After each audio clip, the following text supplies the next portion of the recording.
Hello dears, മെഹന്തിയുടെ കുറച്ച് okay, നമ്മൾ വിഷയത്തിൽ തന്നെ മാറി. ഇതാണ് നമ്മളുടെ വിഷയം. തണ്ണിമത്തങ്ങയാണ് ഇന്നത്തെ നമ്മളെ വിഷയം. നോമ്പായതുകൊണ്ട് എന്തെങ്കിലും വെറൈറ്റി പിടിക്കാമെന്ന് വിചാരിച്ചു. വെറൈറ്റി ആയിട്ട് ഒരു മൊഹബത്ത് ഖാ സർബത്താണെന്ന് വിചാരിച്ചു. ബിക്കോസ് ആരും അങ്ങനെ ഉണ്ടാക്കാത്തൊരു വെറൈറ്റി ഐറ്റം ആയതുകൊണ്ട് ഇത് തന്നെ പരീക്ഷിക്കാമെന്ന് വിചാരിച്ചു.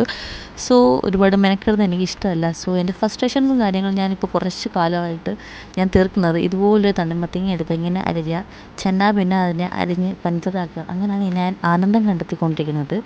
സോ നമ്മളുടെ വിഷയത്തിന് പിന്നെയും തന്നെ മാറി. നമ്മൾ തണ്ണിമത്തങ്ങ ചെറുപറ അരിഞ്ഞിട്ട് നമ്മൾ ഇന്ന് മൊഹബത്ത് ഖാ സർബത്താണ് ഉണ്ടാക്കുന്നത്.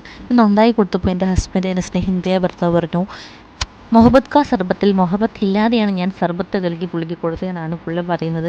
എന്താ ചെയ്യാൻ, ഞാനൊരു പാവമായി പോയില്ലേ. സോ നിങ്ങൾ ഈ ബോട്ടിൽ തുറക്കുമ്പോൾ പല്ല് കൊണ്ട് തുറക്കാതിരിക്കുക, നല്ലൊരു പിച്ചാത്തി വെച്ച് തുറക്കുക.